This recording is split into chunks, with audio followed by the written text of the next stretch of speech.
我愿意跟你交往。爱一个人到底是什么感觉啊？好像把他吃进肚子里的感觉。小飞她前男友今天结婚10点心情不好是很正常的，所以我觉得你要去做一些事情去转移你的注意力。我觉得你根本不会爱上他啦。你又知道？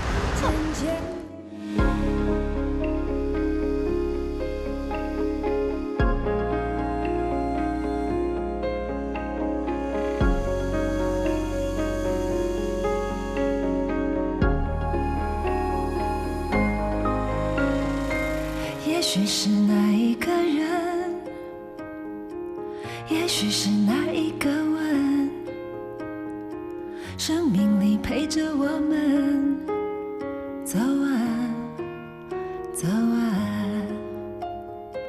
现实里我能认分，爱情里不能认命，幸福会过阵不停，追啊追啊，相信你是我命中温柔的奇迹，虽然从来我都不期待奇迹，直到遇见了你，相依为命，我才一次又一次喜极而泣。为了你是我命中温柔的奇迹，而我还在学习拥抱这奇迹。曾经碎了的心，不药而愈，原来我的许愿都有被回应。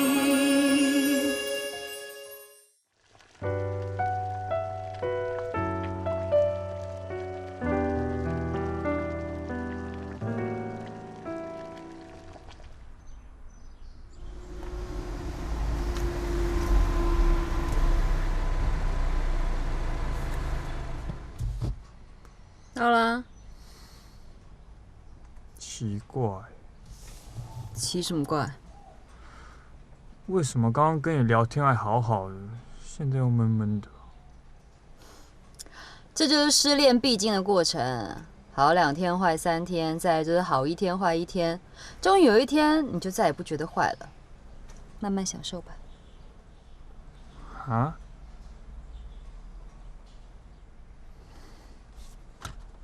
哎，那你明天要干嘛？念书。你也要念书？我说你啦，玩了1整天了还不累啊？你不是要插大吗？好了，凶屁。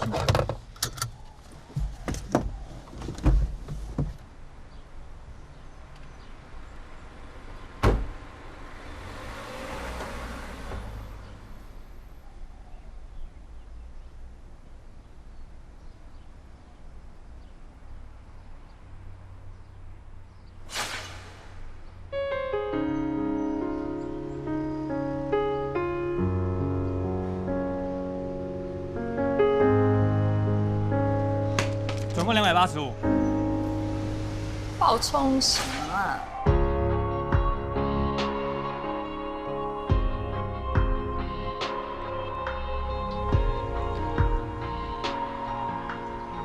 那应该就只是所谓的见不得人好吧？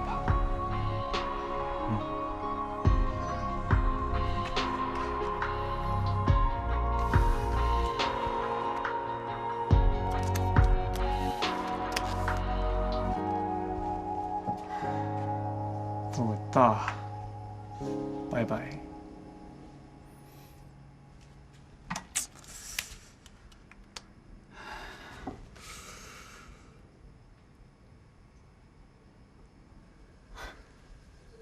那现在要去哪？去。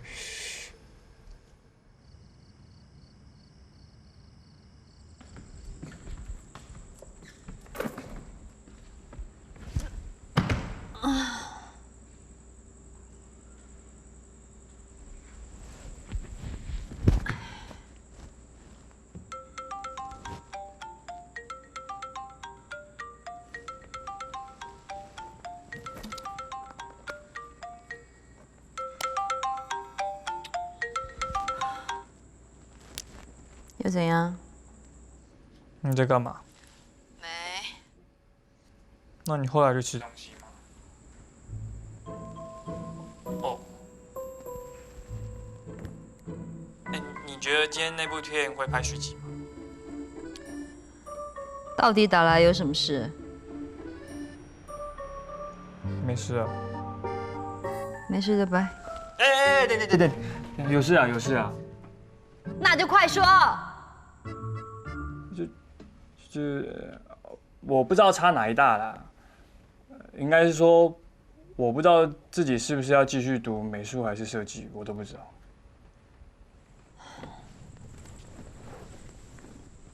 我问你哦，你有没有想过10年后，你想成为怎么样的自己？我，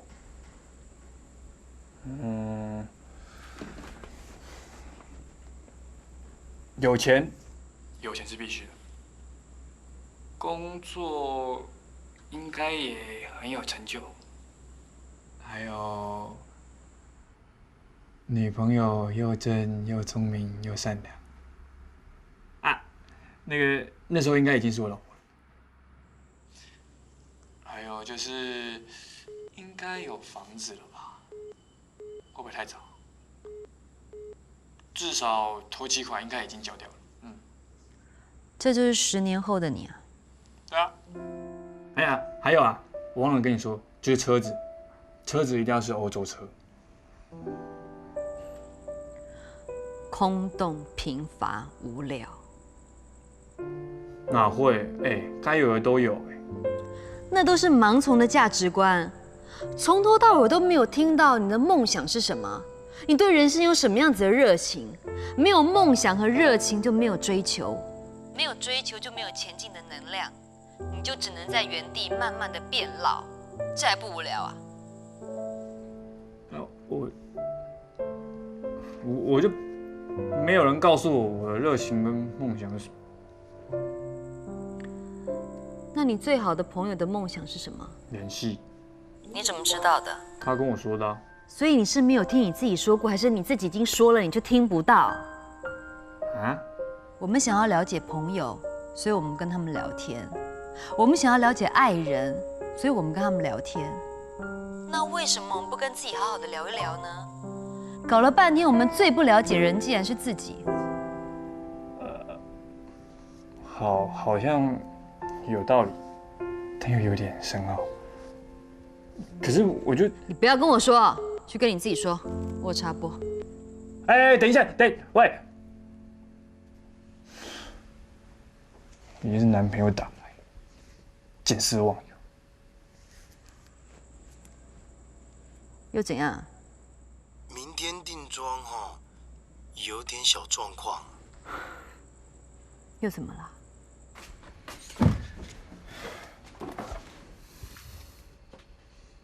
安庆辉，你的梦想是什么？你说啊，10年后你想成为怎样的自己？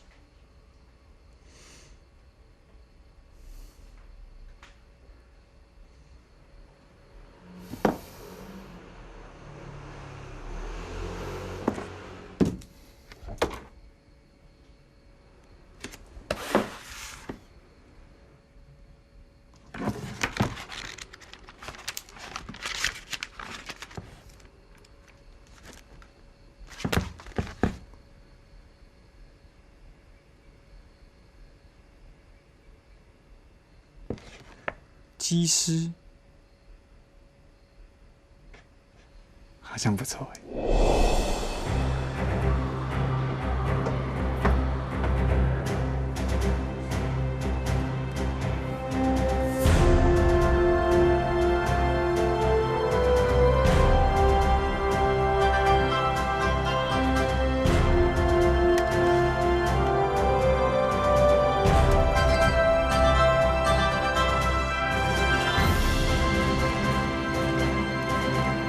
Ladies and gentlemen, welcome aboard CI。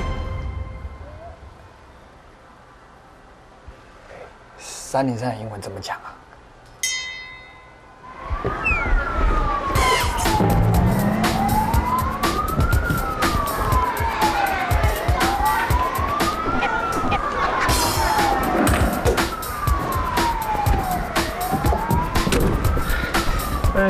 我不会开车。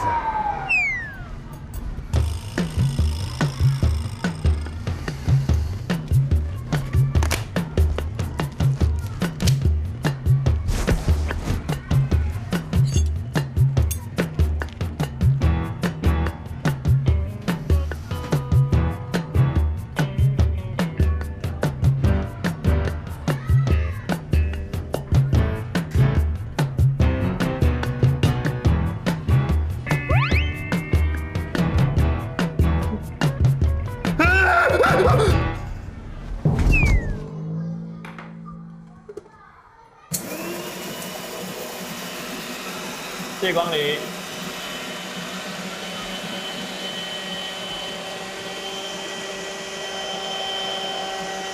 新鲜的面包出炉喽！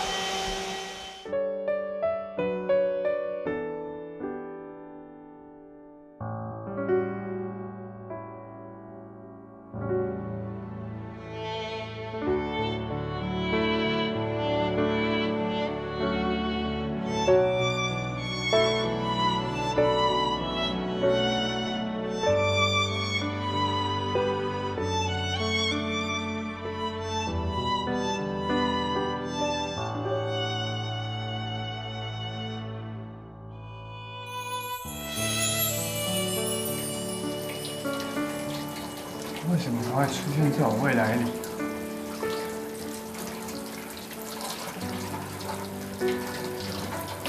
这应该只是所谓的依赖。对，依赖。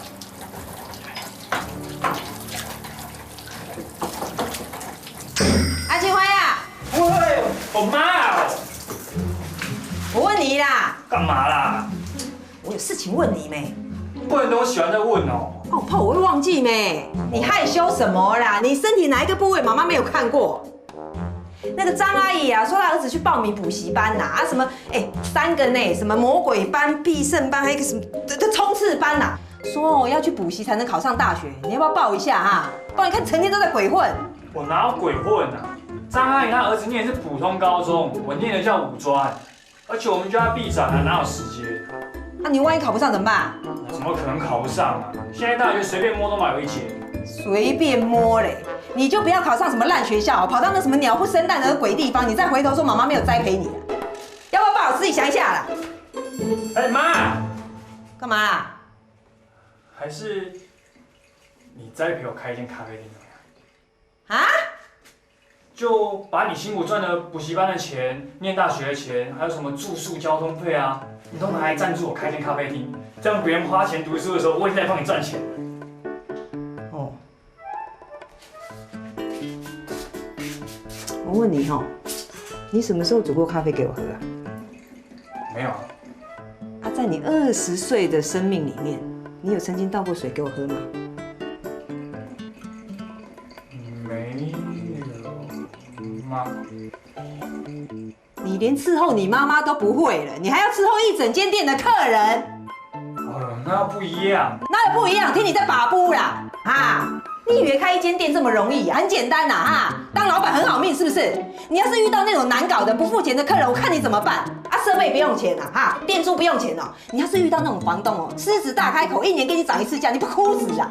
好啊，啊，店开了嘞，生意不好你睡不着了，生意好哦，你又没得睡了，这种日子你要过吗？你如果要过这种日子，你当初为什么选这种烧钱的科系呀？花了妈妈这么多学费、材料费，你什么时候帮我画过一张画像啊？连叫你帮家里涂个油漆你都不肯，这种虎头蛇尾、没有恒心的个性哦，开咖啡厅开你个屁股啦！你算了吧你。哼，异想天开的。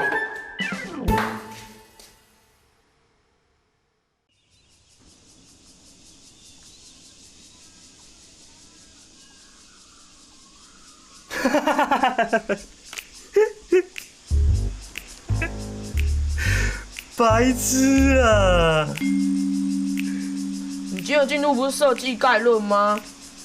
我现在就在锻炼大脑思考的区块。听人家把布嘞，懂屁！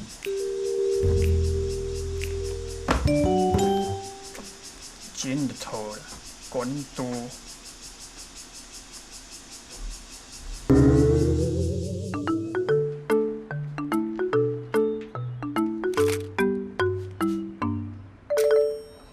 来下，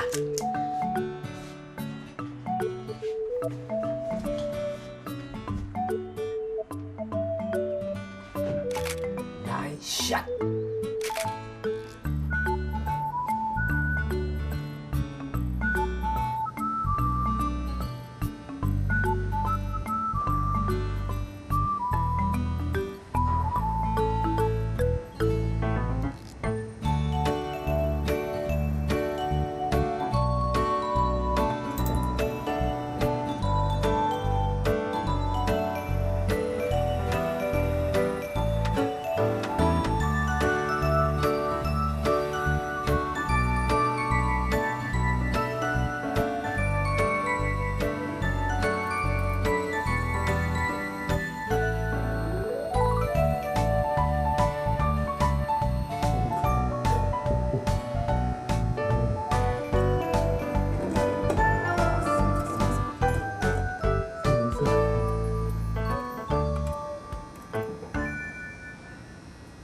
是不是？啊，人生啊，就不只要有质有量有多稳，还要有功夫。我靠，这么起死回生嘛？特牛逼啊！工具人就工具，讲得嘛好。干嘛这么负面呢？我发现这好像是你一直以来的缺点呢。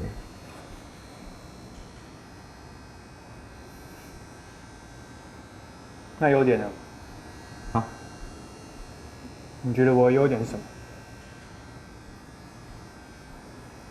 优点，就我觉得那个平面啊、立体啊、技巧方面感觉都还不错。就这样。对啊，怎样了你？没啦。我只是觉得对未来好茫然。安啦，做得这么好，数科再拼一拼，辅大小 case 了。然后呢？啊？就算我真的进了辅大，然后念书，然后毕业，那再然后呢？你今天怎么这么大人啊？譬如你爱表演，所以你就会有一个目标，可以让你去很努力。我虽然很会做这些，可是我并不爱做，你懂吗？你在发烧啊？你是不是跟谁灵魂交换了？出来啊！我只是想要找一个目标，是可以让我可以外找。外找。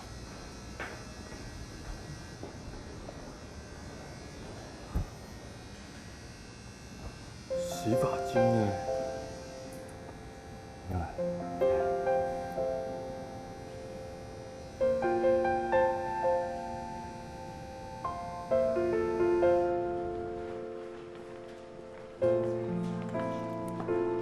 给你，干嘛突然给我这个？谢谢学长的生日礼物啊，好可爱哦。哦，你喜欢就好。你还亲自送来我家，怎么这么感人啊？没有啦，就刚好去附近。其实你刚走我就到家了耶。是哦。那我爸有没有很凶？还好。那就好。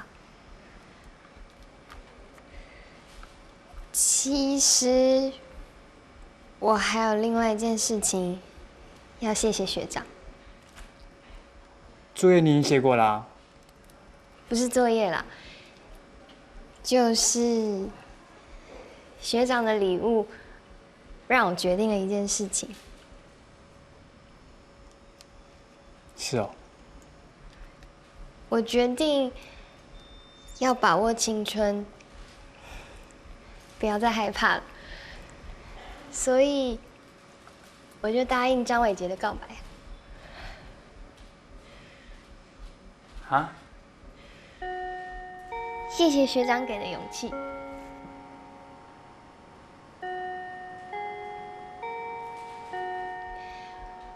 我要去上课了，谢谢学长。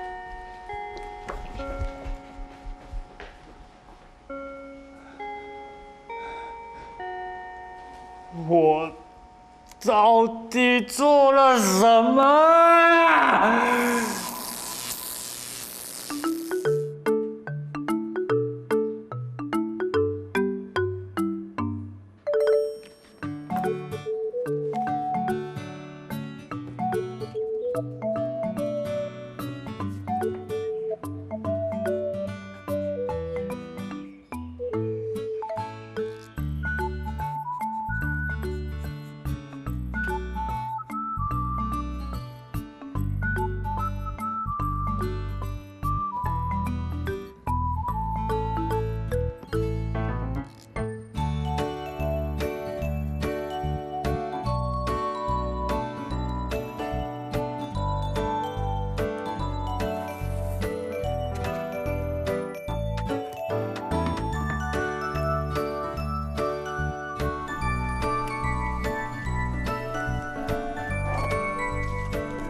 我愿意。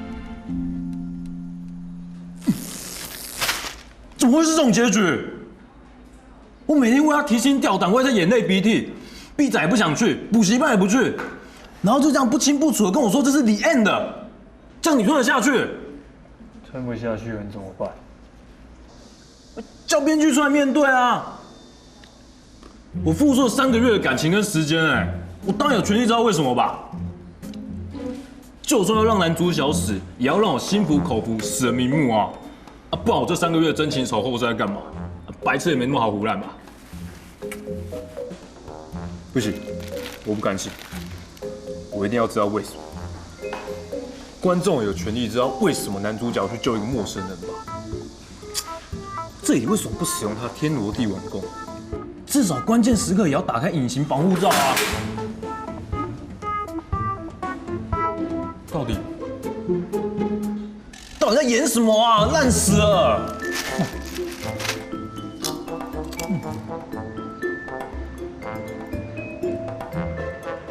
为什么？为什么？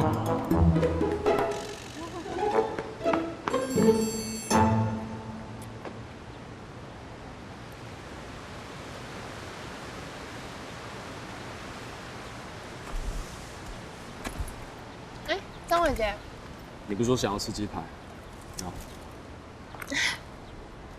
谢谢。好感人哦！记得要吃哦。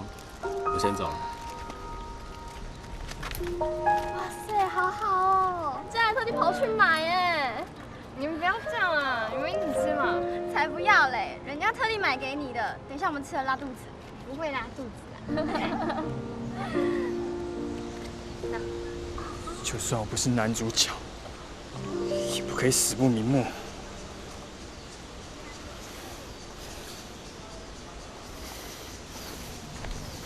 以后啊，你们2个就自己去吃午餐就好啦，干嘛找我们2个当电灯泡？你们干嘛这样啦？一起吃嘛。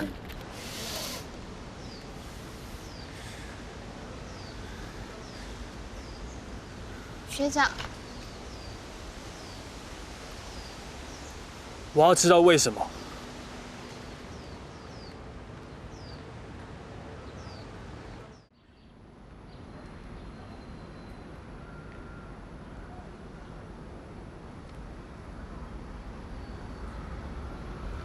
为什么你看了我的礼物，会让你有了勇气？到底我的礼物说了什么，所以你会答应张伟杰？原来是这个哦。我还想知道，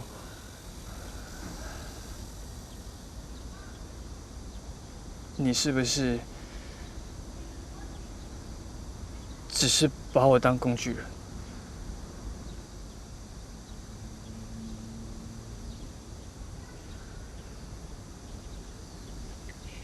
学长，你是不是在喜欢我？然后又很没自信的觉得我不可能会喜欢你，又叫你做这个做那个，一定是把你当成工具人。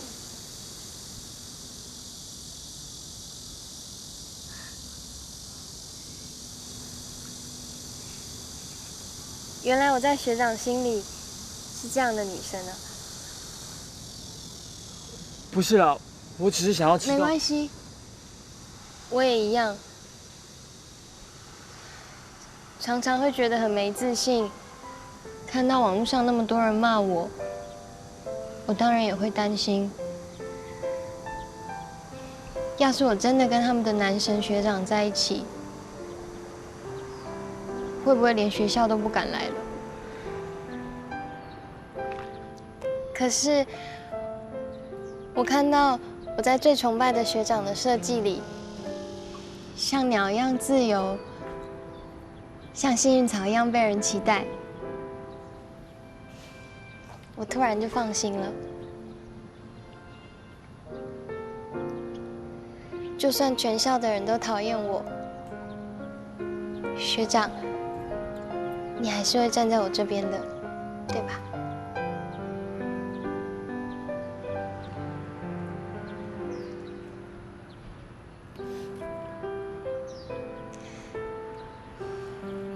我一直都很崇拜学长，也很嫉妒学长的作品，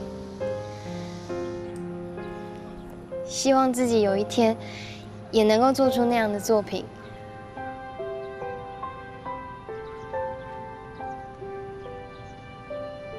让你觉得被利用了，真的很抱歉，对不起。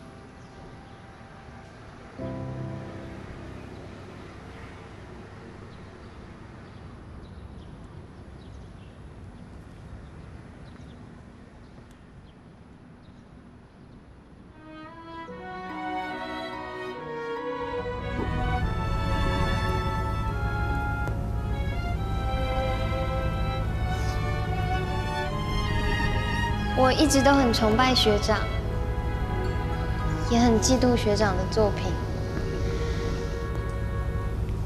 希望自己有一天也能够做出那样的作品，让你觉得被利用了，真的很抱歉。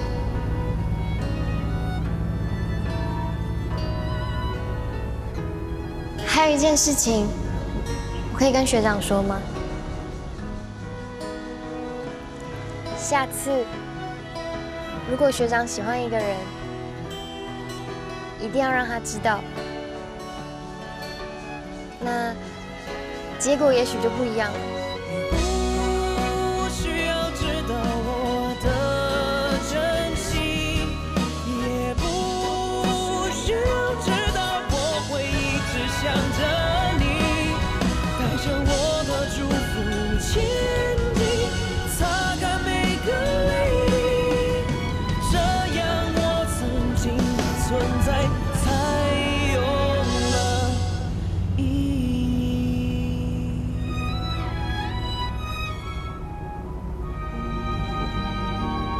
亲爱的常务组同学们，你们在哪里呢？在停车。哎，几点的通告你还在停车？赶快出现啊！不是有一件卡其色的吗？他说他讨厌卡其色。后来定妆还这么多意见。蓝色的吧。我也觉得，那我拍给他助理确认哦。蒋老师，辛苦了。哎，导演，不会，导演怎么样？最近还可以吧？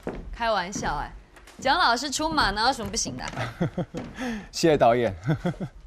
导演，啊，他衣服又有问题了啦。他又怎么啦？他说他想要灰色这件。你没跟他说我们这次走的是工业风，背景以铁灰跟银白为主吗？我说啦，可是他就说，喂，我在忙。所以他想要淹没在背景里啊？把背景颜色换一下就好了嘛，对不对，蒋老师？导演，我们拍是绿色的 key 板，那个背景哦是最后才加上去的，我们就把那个工业风换成那种玻璃帷幕的那种 style， 就没有颜色的问题啦。你昨天不是还在说预算已经快爆了？背景设计图我都已经准备好了，现在要改重新设计，又是一笔费用哎。报就给他报嘛，对不对？我负责，大家开心就好哈。背景内容是客户提案通过的，你说改就改啊？啊，我是说我们可以调整一下，对不对？不要那么灰，这样就可以啦，对不对？以这个蒋老师的功力 ，OK 的吧？哈。那你当导演就好了，找我干嘛？导演这个人就是喜欢开玩笑哈。喂，哎，我大宝。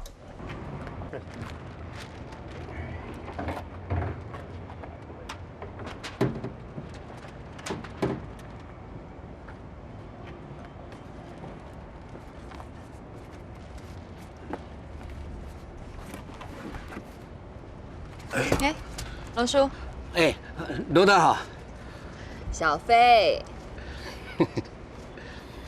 怎么你一个人卸货啊？哎呀，时代不一样了，现在的小朋友很难驾驭了。哎，等这部戏结束，我打算退了。为什么？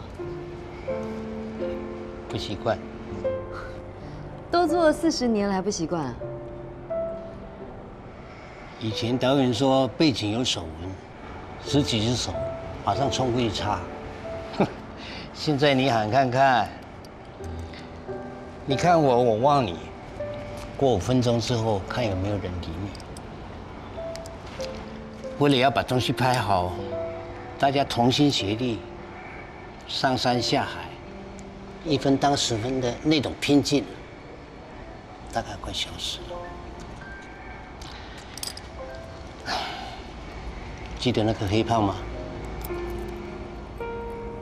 就是那个很勤劳的那个常务啊。嗯，他走了。去哪了？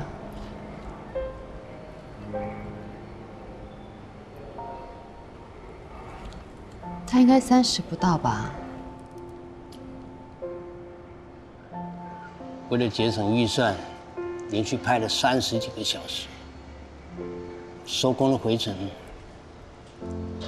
出车祸了。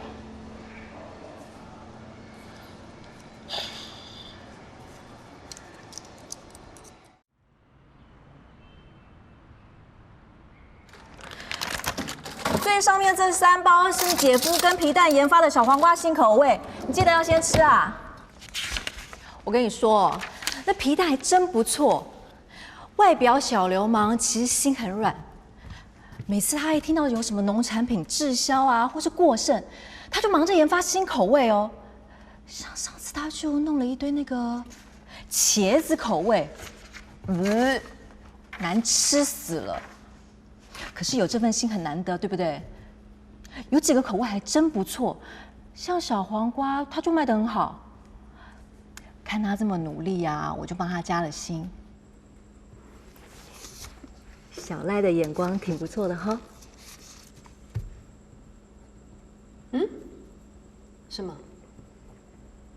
没事，你忙你的，就当我对牛弹琴好啦。哎呀，怎样啦？那个皮蛋还好吗？很好。好累啊！哎呦，我第一次听你因为工作很累耶。不晓得啊，最近老是提不起劲来，可能老了吧。哎，要老你自己老，少连累我。我可是花正灿烂呢。你何止正灿烂啊，你根本就是含苞待放。好吧，看你这么懂事的份上，我就喂你吃点鸡精。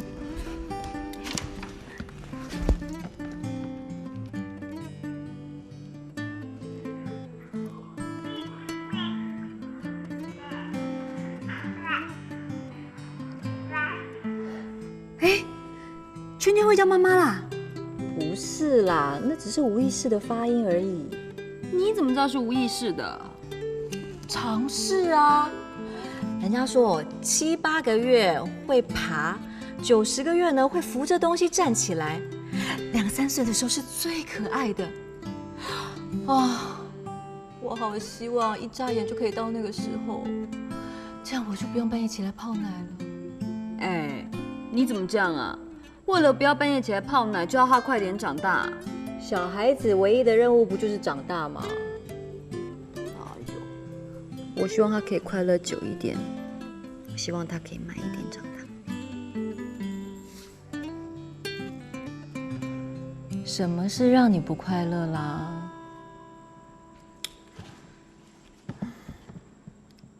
以前拍广告的热情，好像被我慢慢弄丢了。每天都在妥协，每天都只想着赶快拍完，赶快拍完。我都快忘了我当初为什么要进这行了。那要不要干脆跟小赖把婚结一结？你又来了啊！好啦，我胡说八道，我哪壶不开提哪壶，好不好？哎呦，我只是担心你对小赖的热情嘛。我根本不担心你对工作的热情，那是一盏长明灯，现在可能只是暗淡了一点，可是只要一有契机，它就发炉啦。你才发炉！我看一下。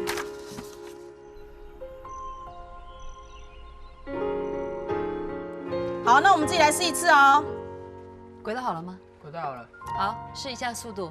小琴，你代替男主角走位的时候，你要慢半拍，因为景片要配合着啊。好，好，来吧。OK 吗 ？OK。好，来吧。好，我们准备哦。5、4、3、2，小琪走，开灯。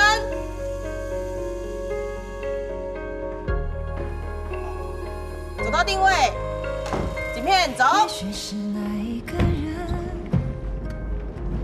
也许是那一个吻，生命里陪着。哎，等一下，1号推过去一点，要不然后面等一下都卡住了。阿杰，你开太快啊！等一下等第2个过去之后，轨道再往前进。好，我知道了。导演不好意思，这节奏可以再缓一点吗？这景片有点长，角度不好处理啊。我们再试一次，试到可以为止，不行就试到行为止。好，我们再一次哦，景片回来，回原位。相信你是我到定位，等一下哈。奇迹，直到遇见了你，相依为命，我才一次又一次喜极而泣。今日工作顺利。你是我命中温柔的奇迹，而我还在学习拥抱你也是。曾经碎了的心。大爷，不好意思啊，那个演员会晚一点点到。我不喜欢大家熬夜超班。我知道，在路上，在路上。可以了吗？可以了。好，来试。来，准备，5、4、3、2，开灯，到定位，几遍。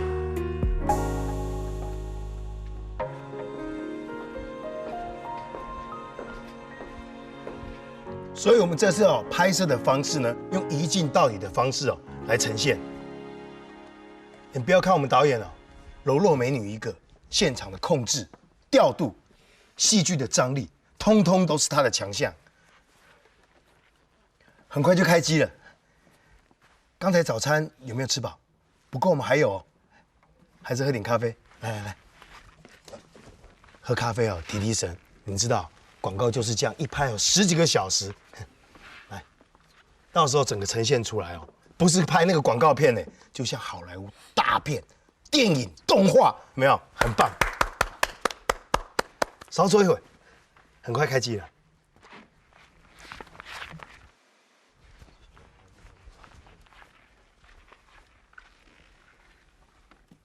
导演真的很快了，在路上了啦。可是导演，我看客户好像有点按耐不住了，我们要不要先拍点什么？因为我不想嘛，主角没来是要拍空气啊。先拍产品特写呢？你伸个手替给我啊。手，我这双能用吗？太胖，凑合着用吧，先拍。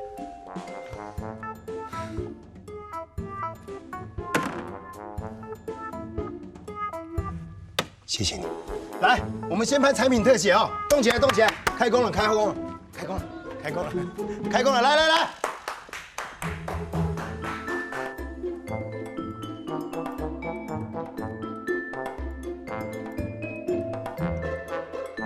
看，回放。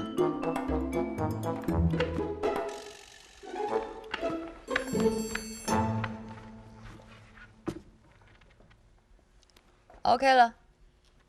导演，我觉得我刚才那个手出来有点慢，要不要再拍一条？不用。还是再换几个不同的角度？全景特写、仰拍、俯拍、轨道我都拍了，你还要我拍什么？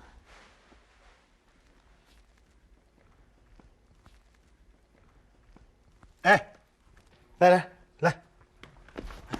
你打电话给男主角没有？他到底在哪里？要等他多久？在路上。在路上，有没有别理由啊？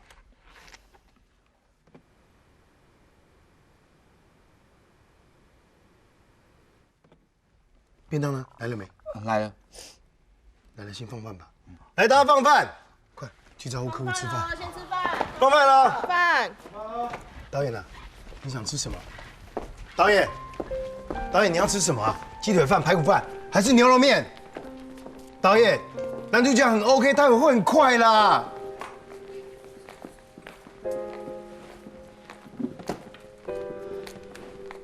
你看这样比，你这个就短了。不是因为这样会很像贴2片海苔。对啊，而且你眉头导演，我们衣服跟用具都已经塞好了，人来了就可以很快。我们继续吧。放饭了。吓死我了！有什么好吓的？演员又还没来，今晚肯定要通宵了啦。哎呀，每次都这样子啊。算了啦，时间多，我们继续啊。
胖，小飞姐，你不去吃便当在干嘛？哦，刚刚对不起啦，我那推车推得不稳，害导演一直 NG。慢慢来，你才刚入行啊。不能慢慢来啦！我师傅说，在片场啊，每分钟都是好几万块钱的成本哎。啊，你们大家都这么强，我不能是老鼠屎啦。我听你们师傅说过，推车要推得好，一定要懂戏。眼睛虽然是盯着推车，但耳朵是打开的，要去感受演员的氛围，然后用感情去推。如果说摄影机是观众的眼睛，那么你们就是观众的呼吸。我们是观众的呼吸哦。好哦，那我们一定会帮观众好好呼吸的。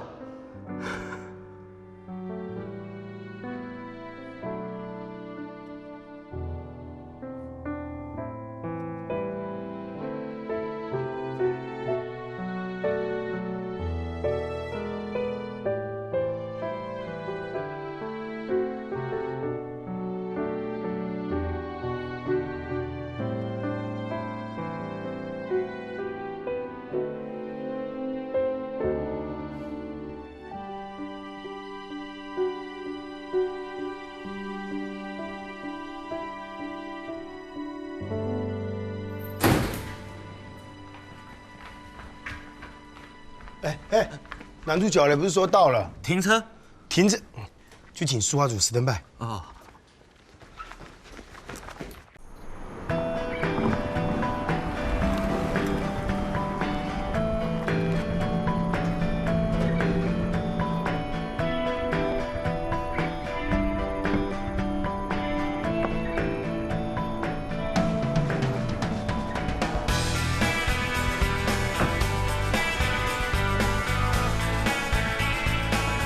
各位，不好意思哦，吃饭可能要吃快一点。你看化妆组都已经在 stand by 了，麻烦一下哦，谢谢，吃快一点。哥，来啦，塞车对不对？台北就是这个样子，平常不塞没事，哇，一塞车哦，急死人。我平常开车不叫，人来叫哈。长景，不是要开拍吗？什么状况？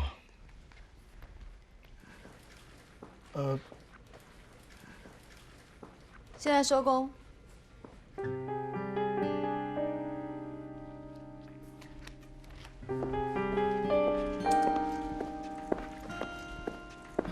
小飞，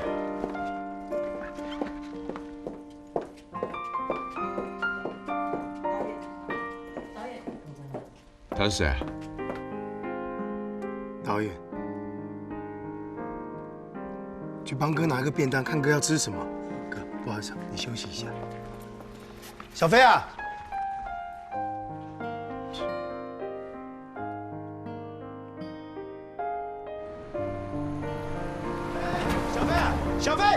小飞，导演别闹了啦！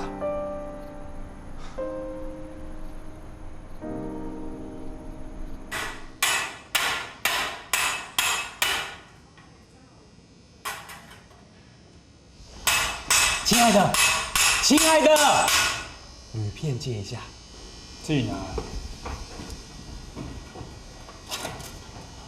谢谢。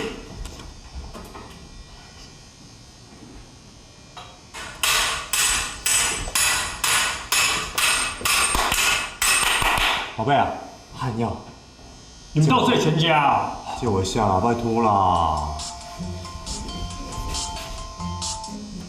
在吗？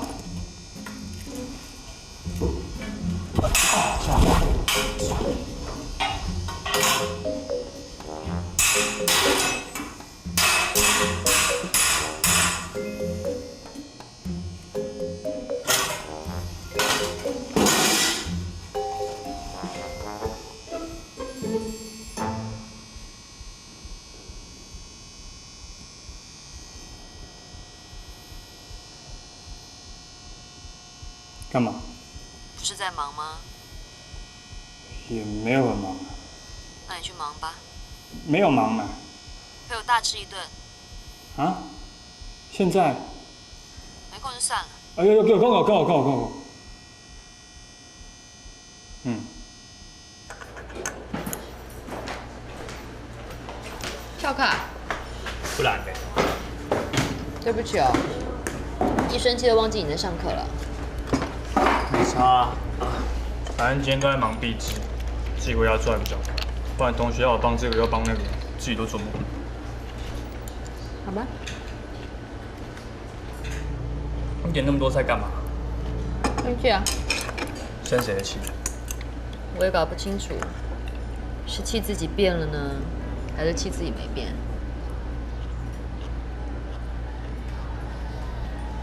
你说说看啊，我帮你整理。几岁啊？大人的世界多复杂，你懂吗？有时候就是要把复杂的事情简单化啊。简单的头，自己都整理不清楚了。那是因为当局者迷，瞧不起我。那你让我瞧得起啊？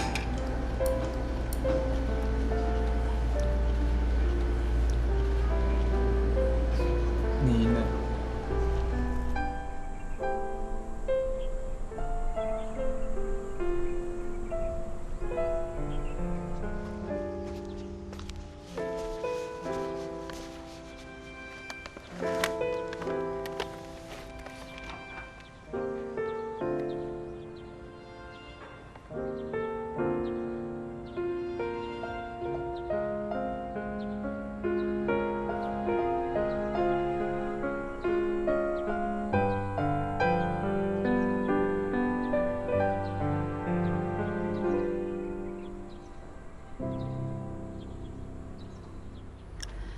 我大学毕业的时候，大部分的同学都进了研究所，再不然就是准备钱和资料，要申请出国念书。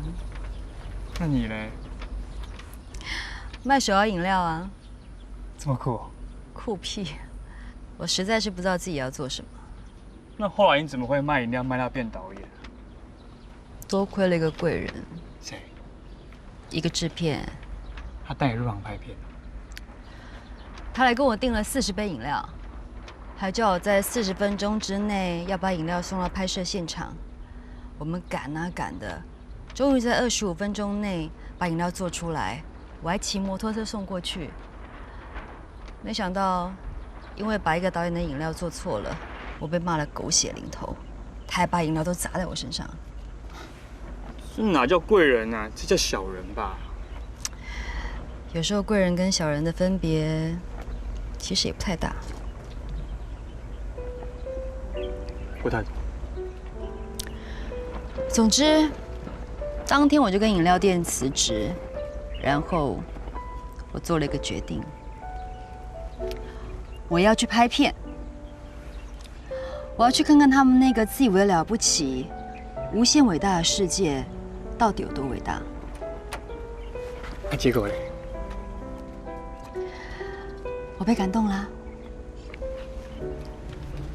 我被现场助理、场务、场记那些上字幕的时候出现不到1秒钟，根本没有人在乎是谁的他们感动了。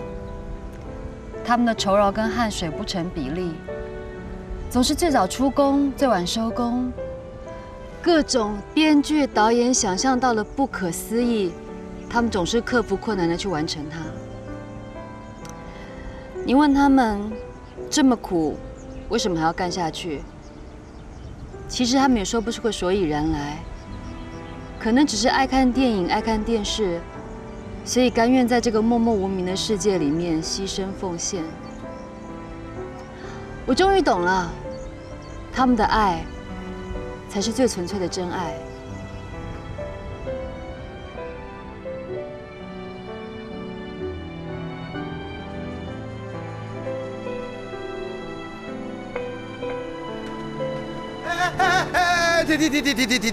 停一下，停一下，停一下，停一下！哦，哦，哦，我的妈呀，累死我了！总算赶上了。你怎么知道我在这？我运气好，碰到龙叔。唉，黑胖啊，现在应该在笑我。以前呢，老是呢我在骂他，现在可以换黑胖，他尽情的笑我了。你看，我每天呢要伺候上，伺候下的，这里赔个不是，那里赔个笑的，好几次哦，我自己都想转头不做了。可是，只要有一个观众称赞我们的作品，我就有动力继续做下去。唉，我就是命贱。 到现在哦，都还没有吃东西。你看，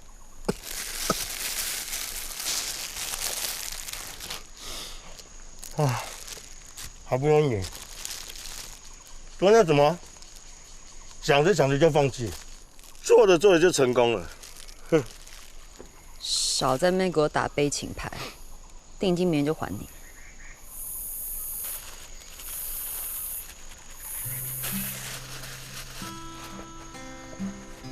好啊，我跟你共进退啊，不过就赔违约金2倍嘛，还有服装、道具。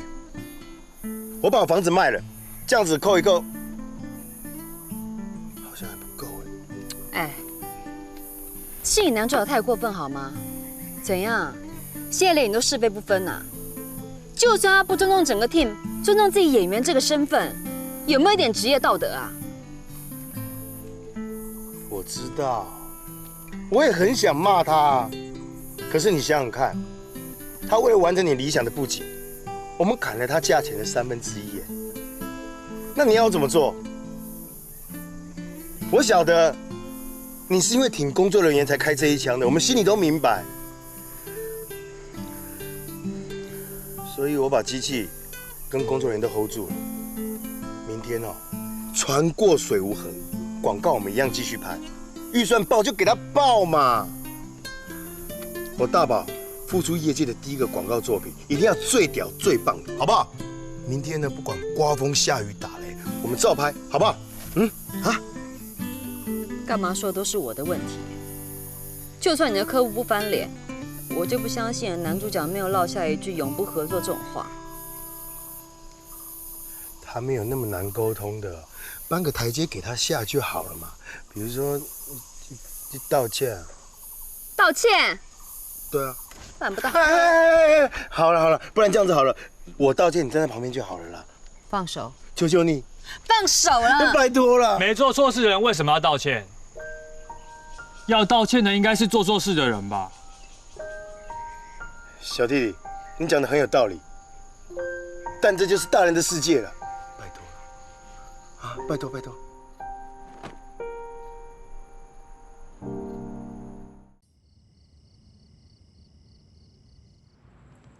芊芊，你看到我了没有啊，宝贝？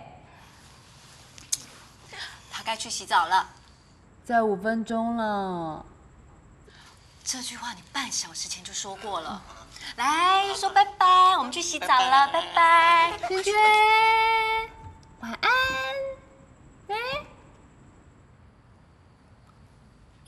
怎样啦？哦，你把他弄成这样子，晚上他又要闹觉啊！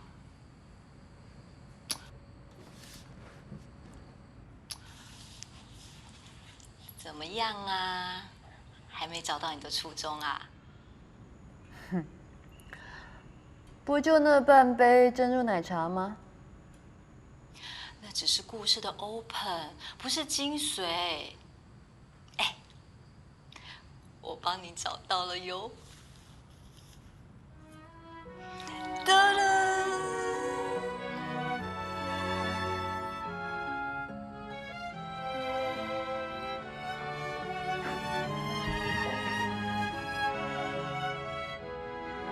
我知道。2、3、1、2、3。 注意啊！注意啊！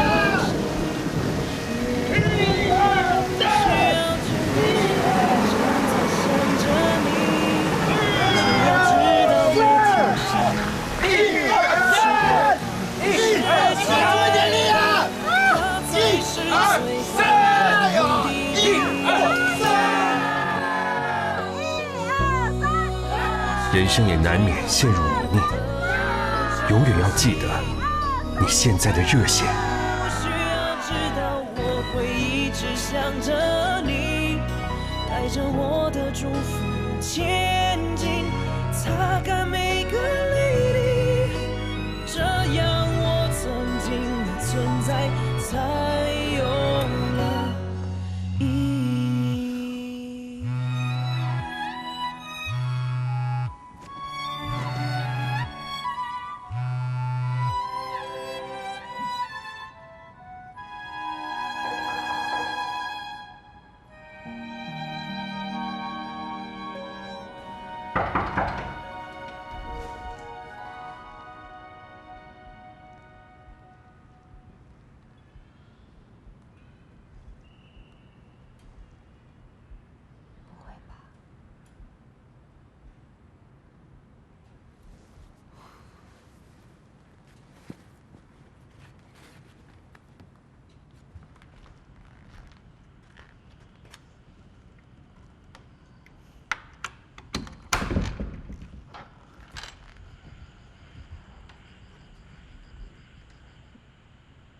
你不是回去了吗？我猜你应该蛮需要这个。很会嘛，臭小孩。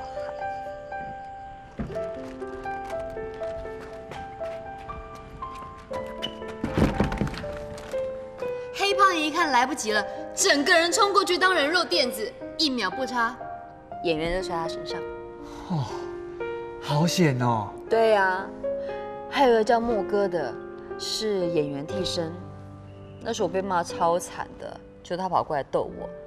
后来好像听说有一次现场爆破出了状况，他全身严重灼伤，好像还有一只脚截肢。啊，感觉你们那工作好像在打仗。所以呀，为了要让演员美美的出现在镜头前面，后面有多少人在流血卖命啊？这样听起来演员也太好命了。那也不一定哦。你想想看，一哭有几十双眼睛看着你，哭得出来吗？所以有的时候超气那些在家里面写剧本的人，我就觉得他们只要在家里面吹吹冷气、喝喝咖啡，就可以让我们为他们上山下海、赴汤蹈火的。后来才知道，其实他们也是躁郁症、忧郁症、胃溃疡、腰酸背痛，还有一些职业伤害，他们连碗都拿不起来。所以很多事情其实都不是我们想象的那样子。你们的世界到底有什么魅力啊？可以让大家都这么热血？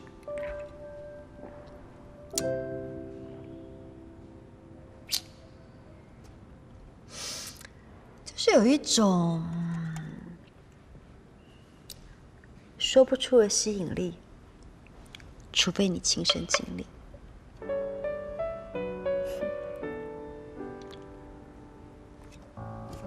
我电话嘞。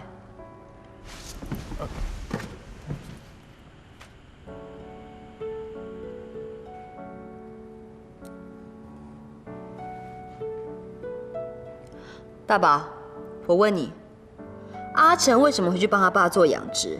素素为什么去卖咸水鸡？你忘了吗？因为他们失望了，所以我怎么能妥协？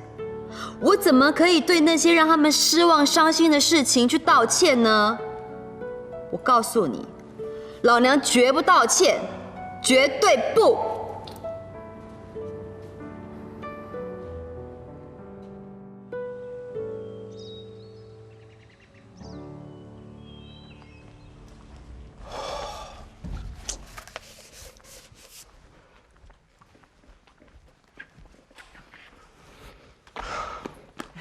大宝哥，人呢？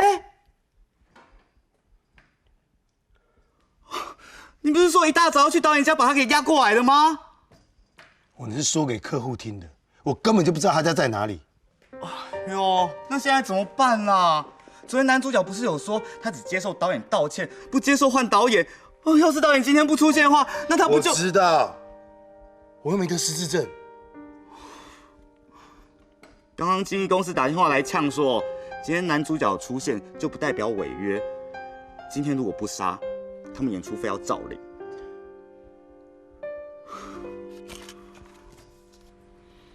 练过寒冰掌啊？手那么冰。哦，对不起啦。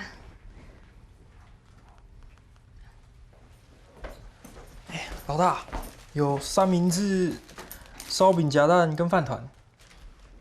没有炸鸡吗？好哦，我叫他们去买。啊，算了算了，三明治。好。外面什么状况？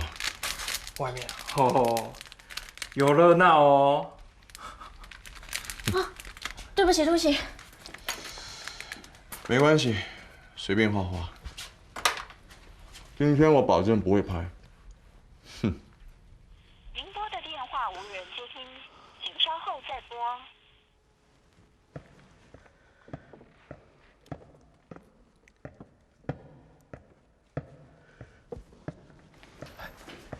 哥，你好，要不要再休息一下？现场好了，我再去请你。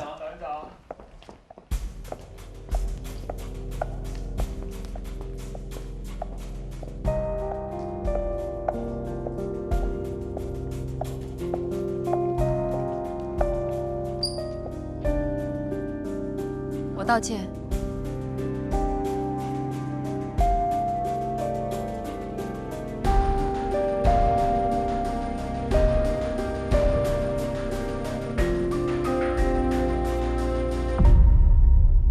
导演好，我是实习制片助理安庆辉，以后请多多指教。小孩子就不知道天高地厚。为什么我就是不知天高地厚，你就叫做被感动？你不要被他那种表面的那个冷吓到了，他只是怕尴尬，很惊啊。学生时期的结束，就表示你人生有一半的青春已经过了。我宁可学着自己面对孤独的旅程，也不愿看你挥霍你的青春，在困住你的人，回忆的时分，只要记得我这个人，不要犹豫，朝着他用力飞奔。